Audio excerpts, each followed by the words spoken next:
Alam po naming devastated din ang General Santos, pero ang Sarangani din po ay talagang tinamaan. Marami po, at saka hanggang sa ngayon meron pa din mga lugar na hindi po naabot ng tulong kasi nga po hindi madaanan yung daan, walang mga kuryente, at saka wala pa din pong signal.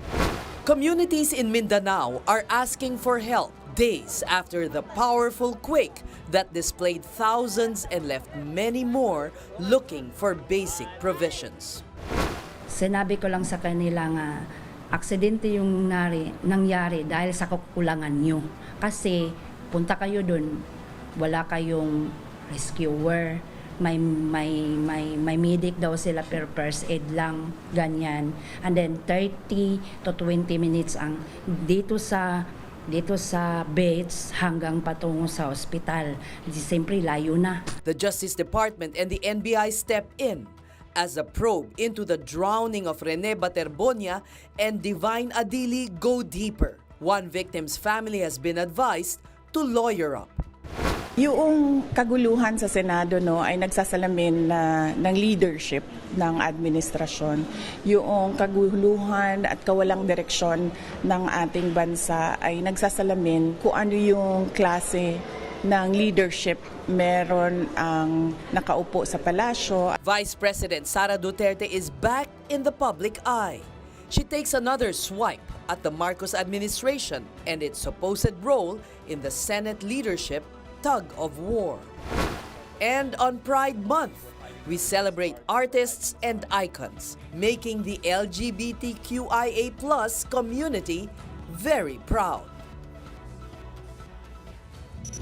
Good evening, I'm Ces Orenia Drilon. We begin with more deaths recorded from last Monday's earthquake that hit southern Mindanao. In General Santos City, 2 more bodies were recovered by authorities today. But more than the current death toll, survivors, especially in far-flung areas, are now in desperate need of food and other basic necessities. Here is tonight's big story. 3 days in from the devastating 7.8 magnitude quake that hit southern Mindanao Monday, June 8, authorities are still counting casualties. In General Santos City, the remains of 8-year-old Ersat Utomama was found floating near Jensen's Fishport on Wednesday. Ersat's family was vacationing at a resort when the tremor hit. The victim and his cousin were swimming then and were reported missing since. Ersat's cousin is yet to be found. Sana naman ibigay rin ni Allah na matapos ito makabalik din kami at magkita yung kuya niya. Walang nakakatanggap sa kahit sino sa amin. Wala. Hindi namin inaasahan ito. Hindi namin gusto inaasahan. In Barangay Kalumpang, the remains of Joey Deluvio was also pulled out of the collapsed grocery outlet where he was working. Kay sakit, bugat, pero wa ko'y mahimo. Tanggapon tanan namo ang tanan. For Janeline Dinaga, the earthquake left her children traumatized. She just dropped off her children at school and was on her way to buy food at this fast food restaurant when the quake hit. She was among those who took video of the structure collapsing soon after. Trauma po yung mga bata. Every time, sir, na magyanig lang, sir, umiiyak yung mga anak ko, sir. Kahit tulog na tulog yan, sir, babangon talaga yan sila para lumabas. But as the days go by, residents like Janeline face more than the fear of persistent aftershocks. Now, it is a fight for survival. Food and other basic provisions remain scarce, not just in General Santos City, but in many towns across the Soc-Sargen region. In Sarangani, several barangays remain cut off as key roads and bridges sustained heavy damage. In the town of Glan, farmers even lost crops rendered useless by the shifting earth. Siyempre, masakit at wala nang pamumuhay. Residents have also started begging for help from passers-by. Number 1, sir, ang tubig at saka bigas. Kasi wala na kaming tubig doon sa bahay namin. Bumaba kami dito para maghingi ng tubig at saka bigas. The DPWH has started clearing and rehabilitation efforts of affected roadways to aid in the transport of much-needed relief. But even that is taking time, as well as the restoration of power and communication in more far-flung areas. Mahirap, walang communication lahat, wala. Sa ngayon, mahirap pa marating dahil nga dun sa mga landslide at nasirang mga daan. Pero nagawan na ng paraan din ng ating DPWH yung ibang daanan, katulad ng isang tulay na passable na ngayon. Pero still, mahirap pa rin ang makarating dun sa daan, sa Glan mismo. At ginagamit natin ngayon ay yung vessel ng Coast Guard para maiparating natin yung mga goods at lalo-lalo na yung mga pagkain at tubig doon sa lugar. On June 10, President Bongbong Marcos visited General Santos City to assess the damage from the earthquake. Among them, the St. Elizabeth Hospital, which was among the worst-hit infrastructure in the city. There, Mr. Marcos ordered immediate structural checks on all health facilities. He also ordered the release of cash aid to families who suffered casualties. Nabigyan ko si Mayor, nabigyan ko ng 100 milyong piso from the LGSF para maayos yung kanilang City Hall, yung sa General Santos City Hall. At lahat ng pamilya nang meron silang casualty na biktima, nasawi, ay magbibigay tayo ng tig 50,000 para sa kanila, para tulong dun sa kanilang naging malapit sa kanila na namatay. Mr. Marcos also released funds to the LGUs of General Santos City, Sarangani, and South Cotabato to help in infrastructure repairs. Also in Gensan on Wednesday, VP Sara Duterte offered condolences to families of those who died in the city. The OVP has also sent food trucks to aid frontliners conducting search and rescue operations. Senator Bongo managed to bring aid to Malapatan Town, Sarangani, where he visited families of those who died there. Other politicians have also started sending relief to quake-struck areas. Senators from the bloc of Senate President Pro Tempore Win Gatchalian have earlier pledged to donate their one-month salary to victims of the earthquake. Still, in an interview on Storycon, school principal Grace Dinopol from Maasim Town in Sarangani laments the painfully slow arrival of help from authorities. Paunti-unti na po yung tulong sa ngayon. Yung governor po namin nire-reach out na din po, gumagawa na ng paraan. Sila po yung naghanap ng mga bangka sa ngayon para ma-reach yung mga tao na wala po sa mga evacuation center. Isa po ito, itong pag-interview po ninyo, nang malaman din po nationally na meron din po, aside sa General Santos, alam po namin devastated din ang General Santos, pero ang Sarangani din po ay talagang tinamaan. Marami po, at saka hanggang sa ngayon, meron pa din mga lugar na hindi po naabot ng tulong kasi nga po hindi madaanan yung daan, walang mga kuryente, at saka wala pa din pong signal. So how are those affected by the earthquake coping 3 days after the Mindanao earthquake? Still on the ground in General Santos City is mobile journalist Evan Tarinque. Evan, kamusta ang supplies dyan? Tubig, pagkain? Yan nga yung pinaka-hinahanap or pinaka-kailangan ng ilang mga residente dito sa Gensan. No? Kanina nga nagkaroon ng pagbibigay ng ayuda itong DSWD para nga doon sa mga affected nga nitong pagtama nga ng lindol. Kanina ang priority ng nabigyan ng ayuda itong mga ating displaced workers. Ibig sabihin sila yung mga nagtatrabaho or employees doon sa mga nasirang infrastructure. Kasama dyan yung mga fast food chain, pati na rin yung mga supermarket at mga groceries. No, kanina nakita natin yung ilan maaga talaga pumila na para lang makasecure at maaga silang makakuha ng cash aid, pati na rin itong food packs. No? Kasi bukod nga sa cash aid, meron pang food packs na ipinamimigay itong DSWD. No? Pero para sa kanila, itong 5,000 pesos na cash aid na makukuha or nakuha nila kaninang umaga, ito raw yung kanilang magiging financial backbone for the next few weeks, lalo na silang mga displaced workers walang trabaho at ibig sabihin apektado rin yung kanilang kita. Ses? 100% na bang na-restore ang kuryente dyan, Evan?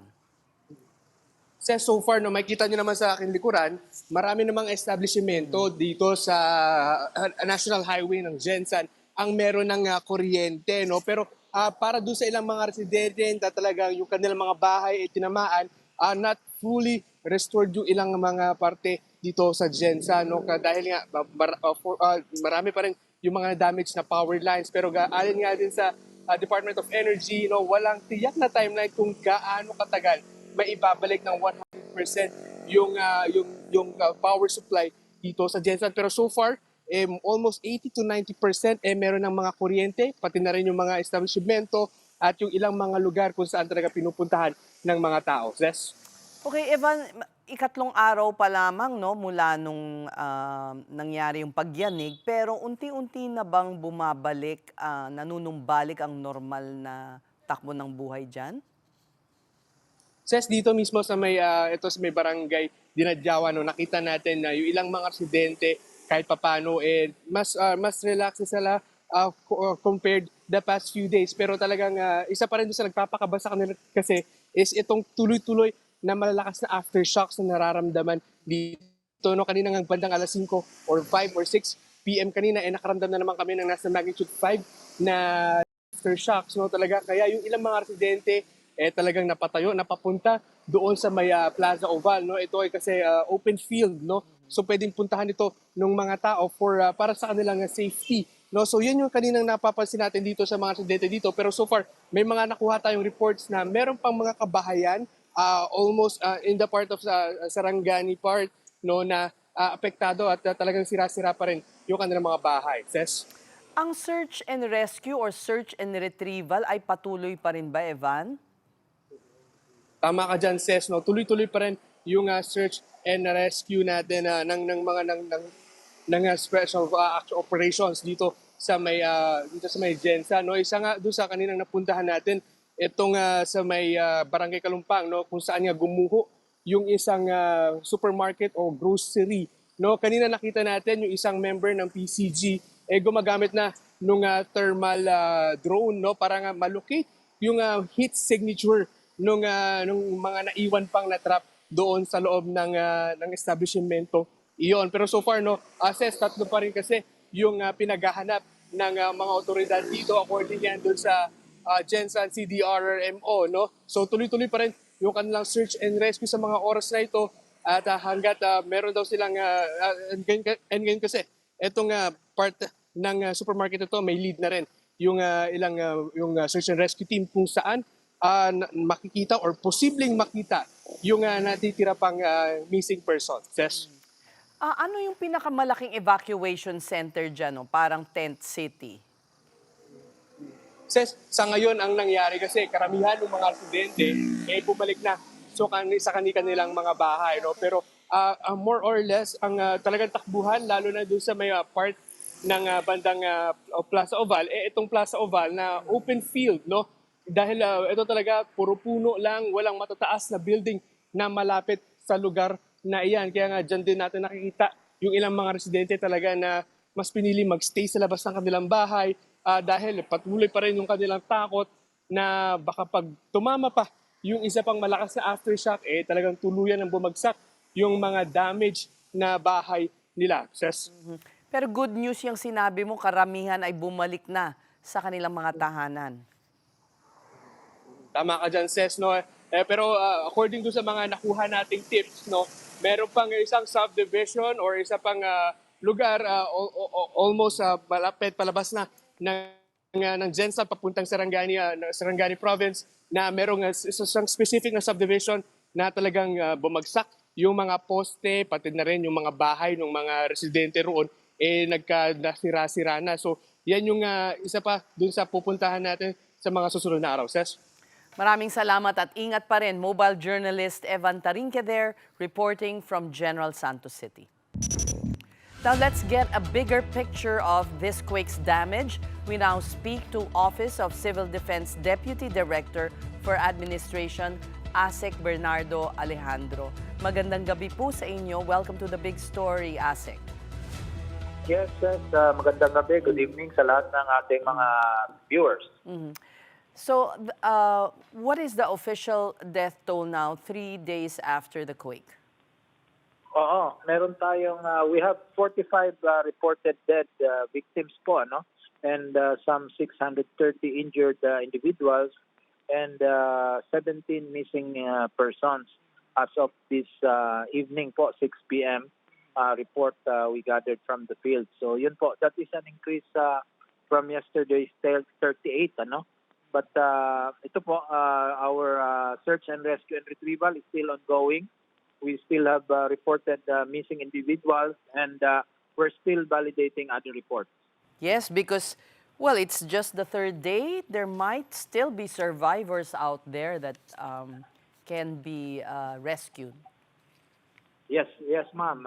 We're still hoping that these reported missing individuals are still alive and will be recovered or rescued. Asek, have there been any estimates already of the damage to infrastructure, agriculture, private property? Yes, says we only have for now, no? Based on the rapid assessments done by our DPWH, amounting to 562.8 million. But again, this is still initial estimates coming from the field. In terms of damaged houses, we already have a report of some 7,866 houses as damaged, of which 1,596 have been reported as totally damaged, and the rest, 6,270, as partially damaged houses. So these reports are from Region 9, Region 11, and Region 12. And those whose homes were totally damaged will be able to get assistance from the government? Or will be... Yes, they will be able to receive assistance from the government. We have programs in place from DSUD and from DSWD, and also from Office of Civil Defense. We have shelter repair kits, shelter materials like GI sheets available for distribution to the affected communities. Let's go to the province of Sarangani, which we were able to speak to some residents there, and they seem to have been, well, I won't say, help has been slow to come in their province. Is that correct? Are they cut off from the rest? Yes, in terms of areas that we are currently focusing on, it's in Clan, the municipality of Clan in Sarangani, wherein we have reported casualties, and there seems to be a challenge for us to reach or to provide immediate assistance due to cut-off bridges, So we're trying to reach, or we have reached the area through air, We have been using our Philippine Air Force helicopters to bring in goods, and we're using available vessels from the Coast Guard and the Navy to bring in assistance. How long before you're able to repair, at least allow, land transport? Yeah, to the area? Based on the assessment of DPWH, they would like to finish doing some initial repairs by tomorrow or latest Friday, so that we can use the roads to bring in relief assistance in that area. And how about which of the government's infrastructure has been critically damaged? Can you give us an idea? We have around 117 government infrastructure or facilities that have been damaged. Most of these are municipal halls, and even our own Office of Civil Defense Emergency Operations Center in General Santos sustained damage. So we are doing everything to restore these facilities, but we are using alternative or temporary operation centers where we manage the operations for now. Now, relief operations, what is your assessment so far as to how the goods are being distributed? Saan po yung Saan po yung kukulang pa? At saan naman yung okay? We are having difficulty in bringing in generator sets and fuel supplies to Clan, and in some areas like Maasim and Malapatan.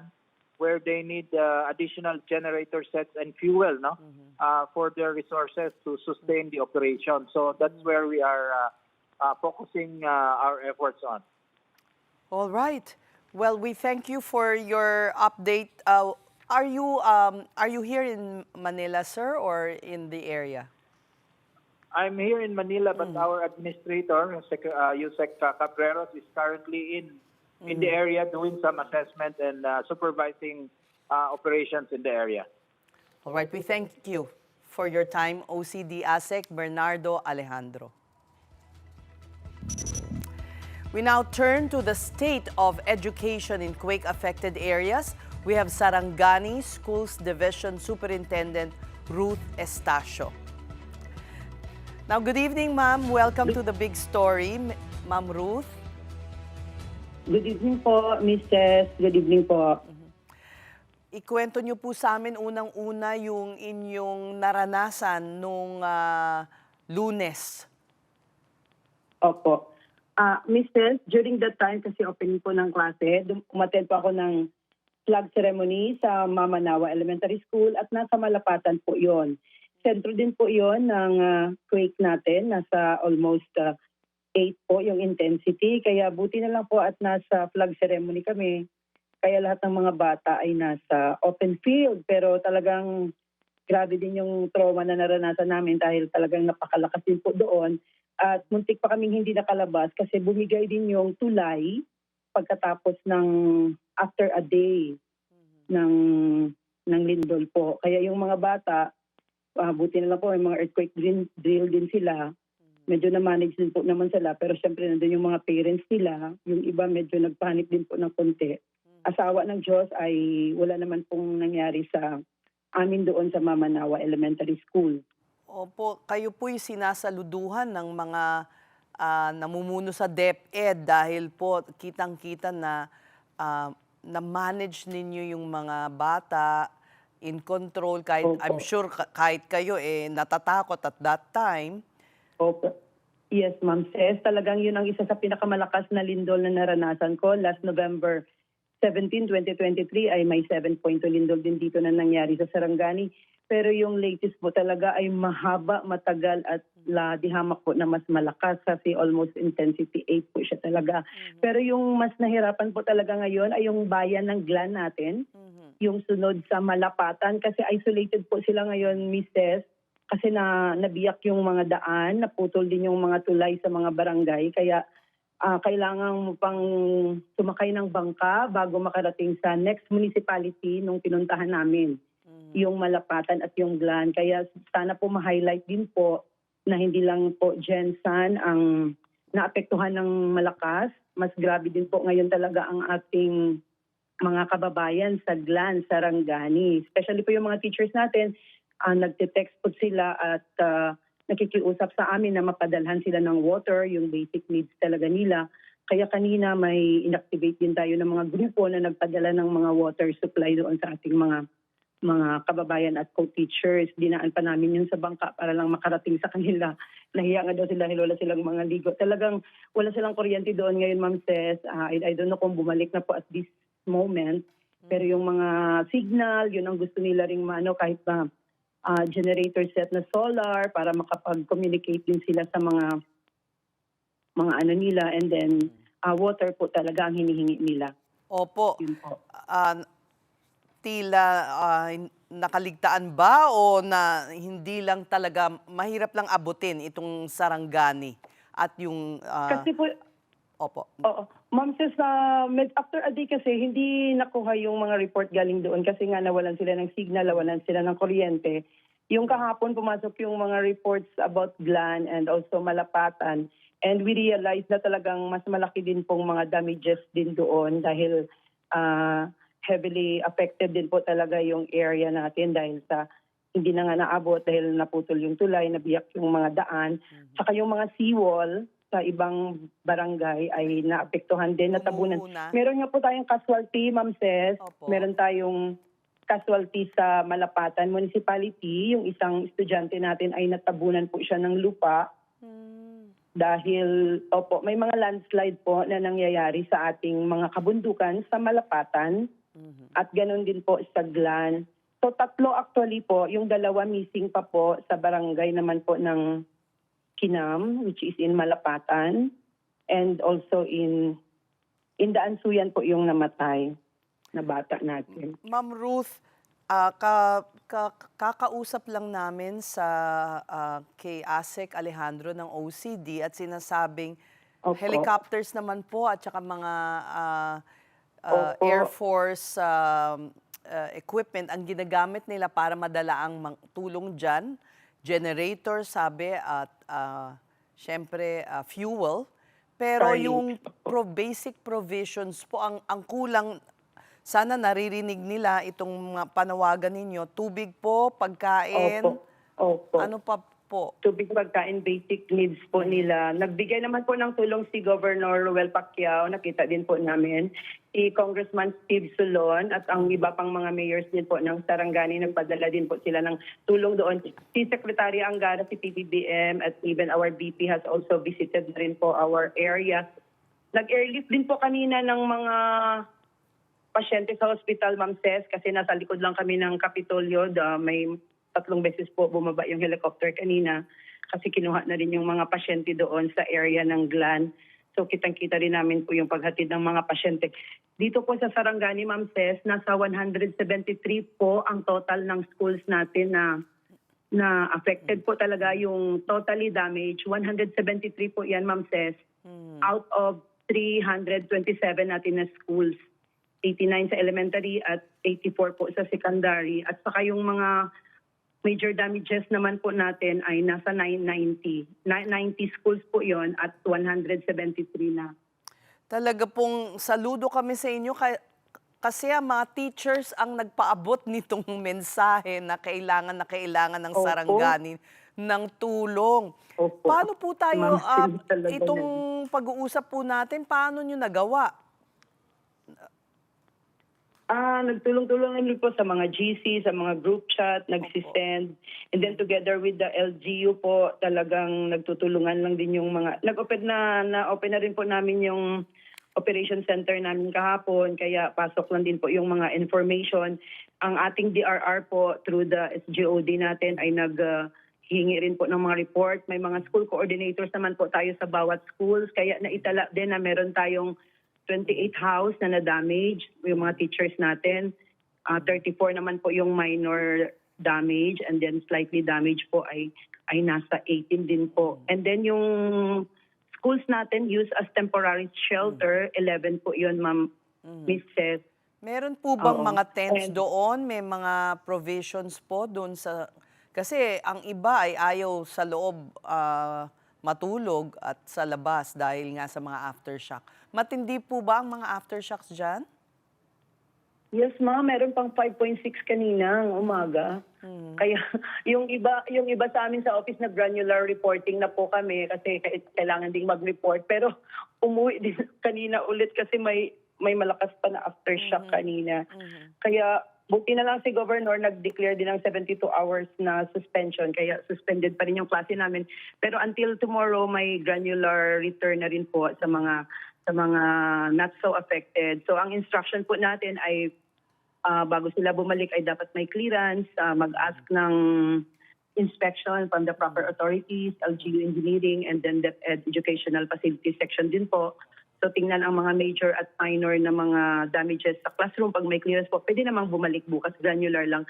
Pero yung heavily affected po na municipalities, yung hindi lang po affected, ma'am, yung walang minor damages. Okay. Kasi 72 hours po yung binigay ni Governor na suspension. Pero I think mostly hindi pa nakamove on sa trauma. Yes. Baka Lunes na po siguro kami babalik Yun din, po ma'am, ang buong Sarangani. Tama. Yun ang susunod kong tanong, Ma'am Ruth, kasi meron bang programa, meron bang sistema sa public schools na para ma-address itong trauma?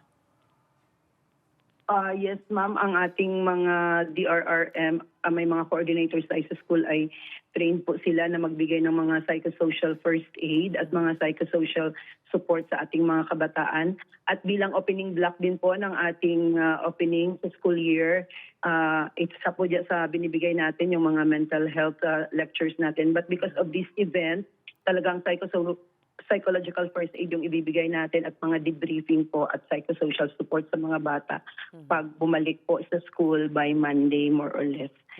How about teachers? Assessment po. Ang teachers, meron din po bang, psychosocial activities para din kasi syempre kayo rin ay Yes po, ma'am, nangangailangan kasali niya. din po.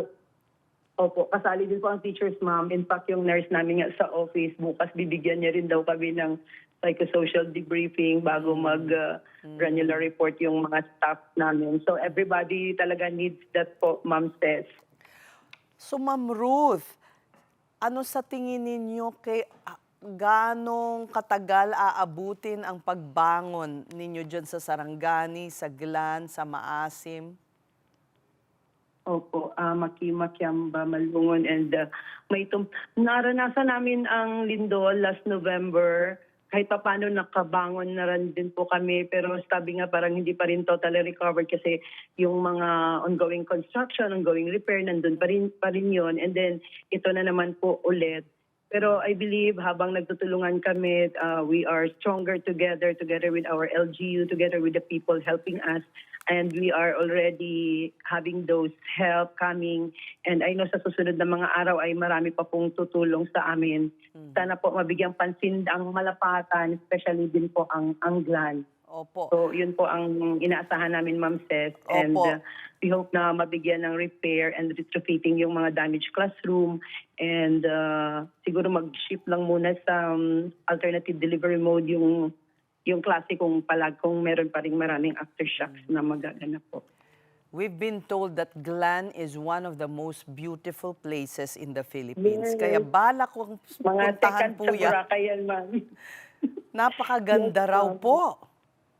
Opo, pang second na siguro yan sa Boracay, ma'am. White beaches and beautiful blue.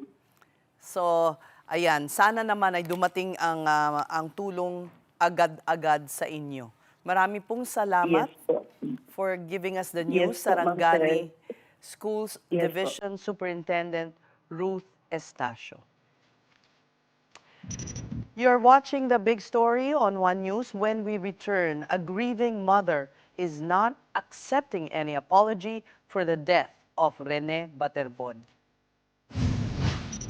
Sinabi nila na aksidente lang daw, and then ngi din sila ng sorry sa akin.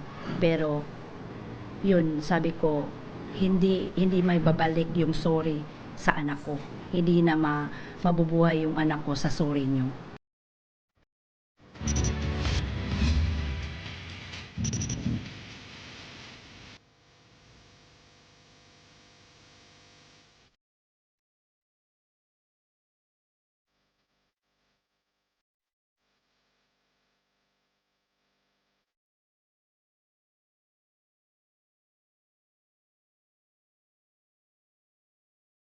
Si Mayor, nabigyan ko ng 100 milyong piso from the LGSF para maayos yung kanilang City Hall, yung sa General Santos City Hall. At lahat ng pamilya nang meron silang casualty na biktima, nasawi, ay magbibigay tayo ng tig 50,000. Those areas naman na hindi kayang pasukin ng mga sasakyan, yung relief goods, nakapag-deliver na tayo, nag-helicopter na tayo, places like Glan na hindi pa hanggang ngayon, walang road passages. President Bongbong Marcos there, visiting General Santos City earlier in the day. He promises more help for Mindanao areas still reeling from the effects of a magnitude 7.8 quake that struck on Monday, June 8. It looks like a long road ahead for rebuilding down south. Welcome back to The Big Story. The mother of the late Ateneo student athlete, Rene Baterbonia, continues to speak up. She said Agusan del Sur Governor Santiago Cain Jr. has tapped lawyers Jimmy Bondoc and Israelito Torion to assist her family. That's as this tragedy could just become a legal matter. News 5's Mon Gualvez tells us why.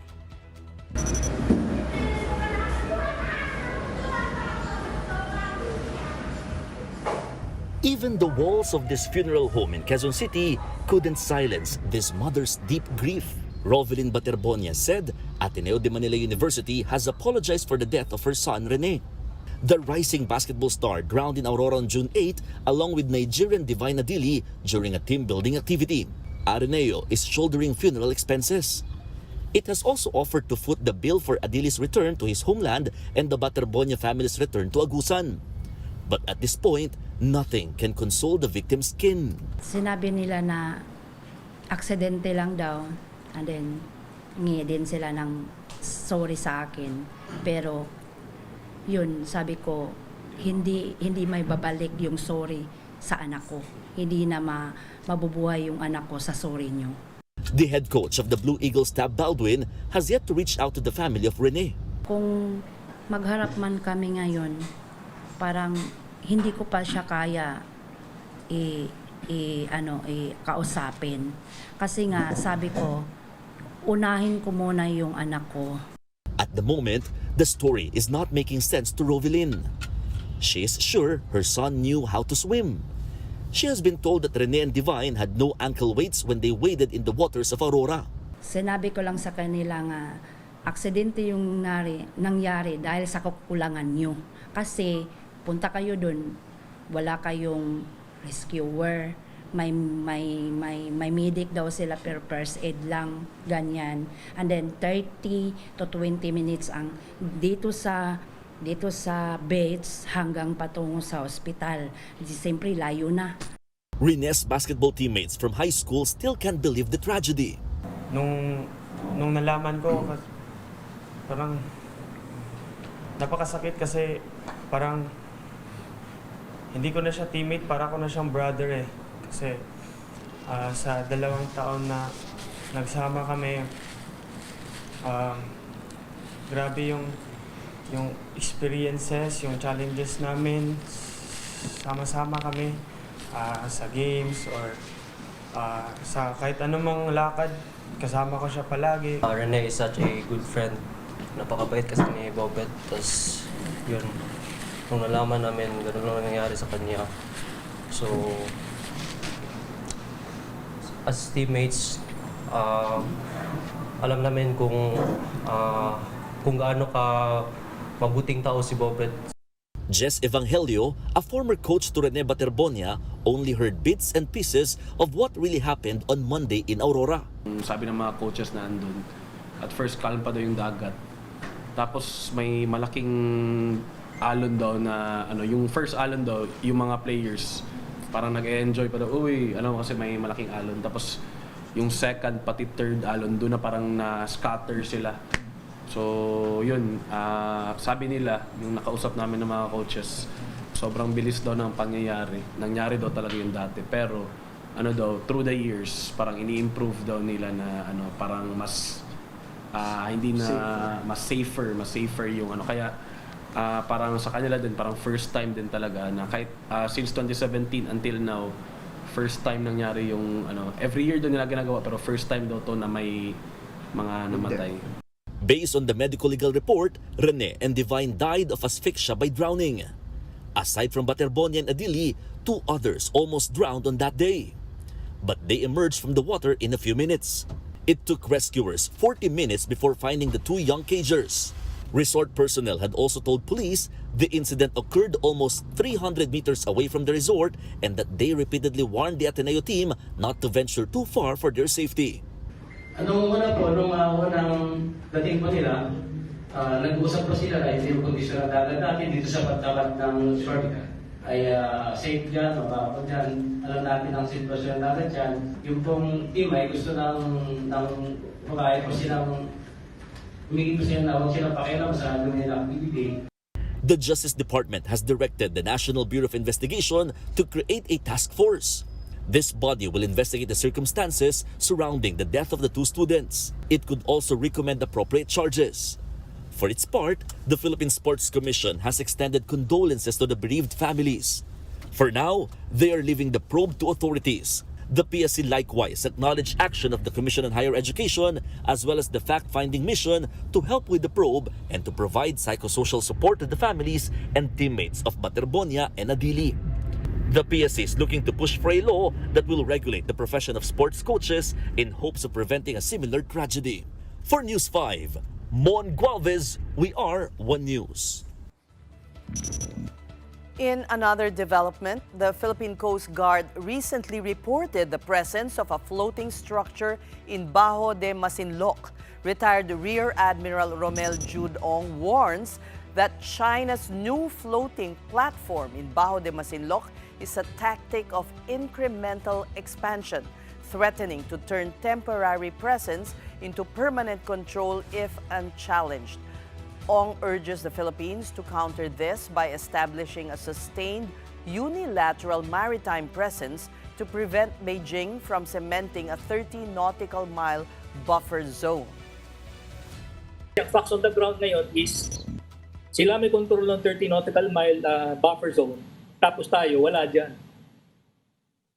So pag naglagay ka ng barko bigla, pwede mangyari yan, nag-escalate tayo. So dapat incremental yung pasok ng yung presence natin diyan, incremental until such time na maging normal na siya. In an international maritime forum, former Supreme Court Senior Associate Justice Antonio Carpio presented an idea. He proposed a marine protected area to contest China's boundary claims. If we do not protest this declaration of China, we are deemed to have impliedly accepted it. So we must protest. Up to today, we have not protested. No state has protested. So we have to protest, and the protest must be timely. In my opinion, we should protest within 1 year because there are cases where you can protest within 2 years, but we have to play it safe. We have to protest within 1 year from December 2025. That's when China made its declaration, because China ratified the treaty December 2025 and stated that in their declaration. We have to make a counter declaration. We bring you more stories making headlines this midweek. The wrap from mobile journalist Yeda Pascual. Pag-asa says El Nino conditions are now present over the tropical Pacific Ocean. The State Weather Bureau says sea surface temperature anomalies have exceeded the positive 0.5 degrees Celsius threshold as of May. However, Pag-asa said these conditions must persist for several months before an El Nino episode can be officially declared. There is high probability that a full El Nino could develop in the coming months, affecting rainfall and weather patterns. Despite this, Pag-asa said a combination of a developing El Nino and the southwest monsoon or habagat could still bring weather conditions in some parts of the Philippines. In The Hague, former President Rodrigo Duterte's lead counsel Peter Haynes granted an interview with the Alvin and Tourism Facebook page. Haynes said he does not expect the ICC trial to last for years, believing it could be completed in less than 24 months. He assured full commitment and energy from the defense team. Haynes replaced Nicholas Kaufman in representing Duterte in his crimes against humanity case related to the bloody drug war. This is the greatest honor and privilege of my professional life. I'd like to thank those of you, and there are many, who have found my personal details and taken the trouble to wish me the best and you know, pray in aid, God's help, and I will do everything within my human power to fulfill their hopes too. Back here at home, Philippine sports patron Manny D. Pangilinan mourns the deaths of rising basketball superstars Rene Baterbonia and Divine Adili. He extended his sympathies to the families of the young athletes and joined the Ateneo community in grief over their loss. MVP expressed sadness over the tragic passing of the two young men, sure that their impact will never be forgotten. Signal TV is part of the MVP group of companies. This is mobile journalist Yeda Pascual. We are One News. This is the big story on One News. After the break, we have the headlines in politics. Tuong kaguluhan sa Senado ay nagsasalamin ng leadership ng administrasyon. Yung kaguluhan at kawalang direksyon ng ating bansa ay nagsasalamin kung ano yung klase ng leadership meron ang nakaupo. Kapag wala yung direksyon, wala yung vision, ay nagkakanya-kanya talaga ang mga tao.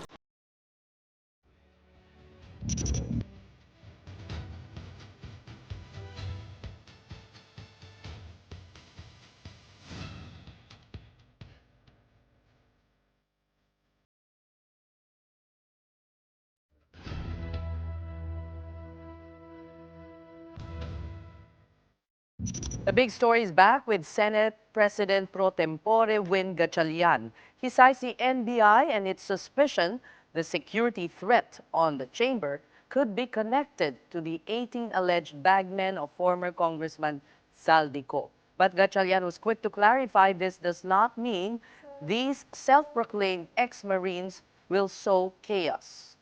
Actually, yun ang, according to the NBI, it might be connected to them. So that's why, out of abundance of caution, we took these steps, no? Yung work from home and heightened security measures, para lang masigurado natin na hindi apektado yung mga empleyado. Sir, sorry. Connected to them meaning sila mismo ang manggugulo? Yun ho ba yung nakuha natin? Hindi naman ganun. Ang sabi ng NBI, it might be connected to them. For now, as Senate employees work from home until tomorrow, June 11, Gatchalian wants all Senate documents secured in case of a break-in. He also debunked Senator Alan Peter Cayetano's allegation stakeholders were not informed about the supposed security threat. Priority ko mga empleyado Priority ko yung mga nagtatrabaho sa loob ng building at of course the Senate as an institution. Importante yan. But tuloy-tuloy yung aming validation, tuloy-tuloy yung coordination with other agencies. Nagko-cross-validate rin ang Sergeant at Arms natin today actually and tomorrow. Yan ang kanyang ginagawa. No? And I'm also going to reach out with Nika para makuha natin yung ganitong mga information. In context kasi ngayon, if may maraming lumalabas na magkakaroon ng paglusob sa Malacanang on June 12 or may mga malalaking rally sa June 12. So we have to be very cautious because of all of this news and intelligence coming out. A reflection on the Marcos administration.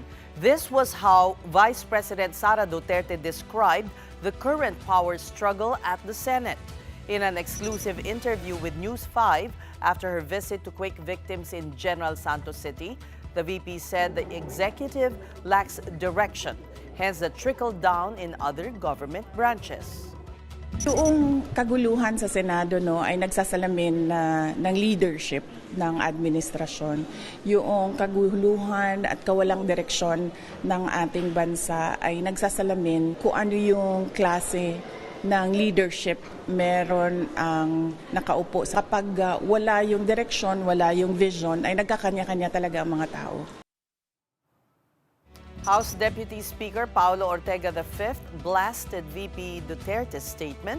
He said, and we quote, "Parang mahirap sisihin ang Malacanang sa gulo ng Senado kung karamihan sa mga bida sa drama ay mga BFF at political allies mo rin."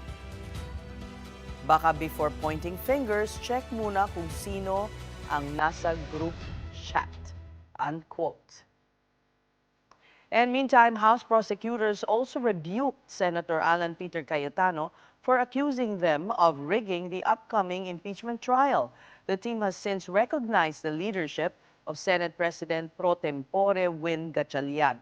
Prosecutors are currently in the process of consolidating the pre-trial brief for submission to the Senate on June 15.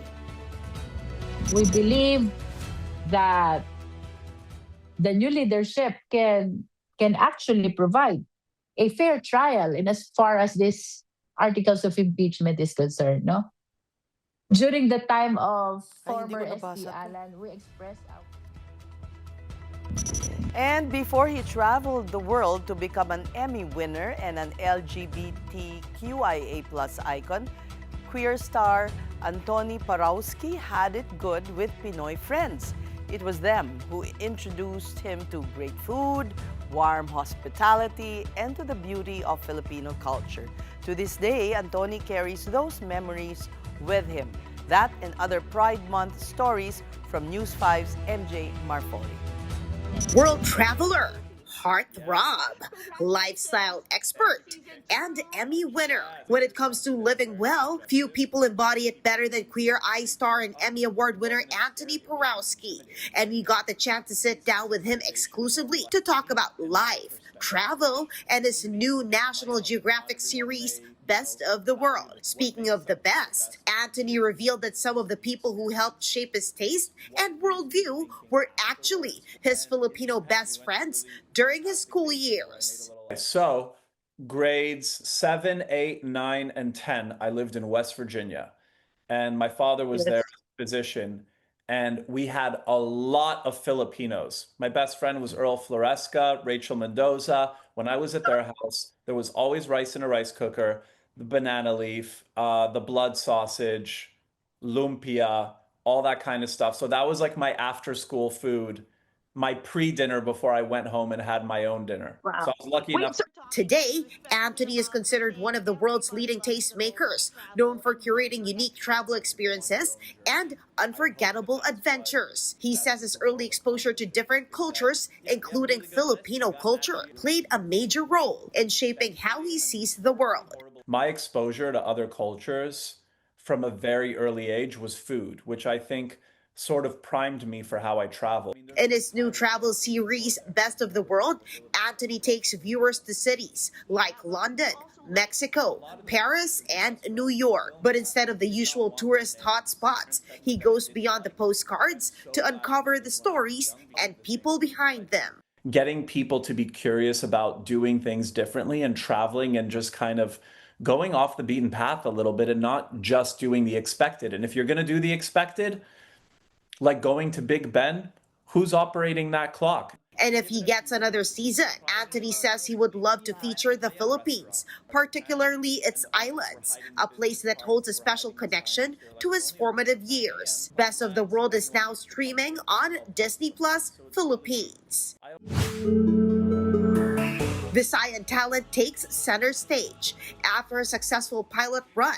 The much talked about LGBTQIA+ musical Hook Up is making a comeback this Pride Month.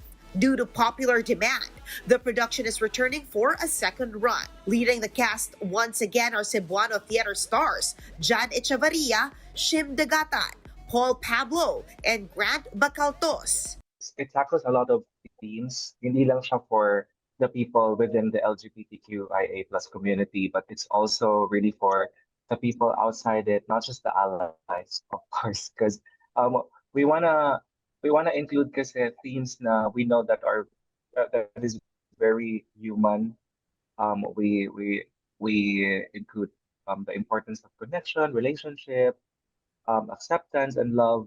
And these themes kasi, although yes, we also have we're also making education very entertaining when it comes to being responsible, when it comes to hooking up, the importance of safe sex.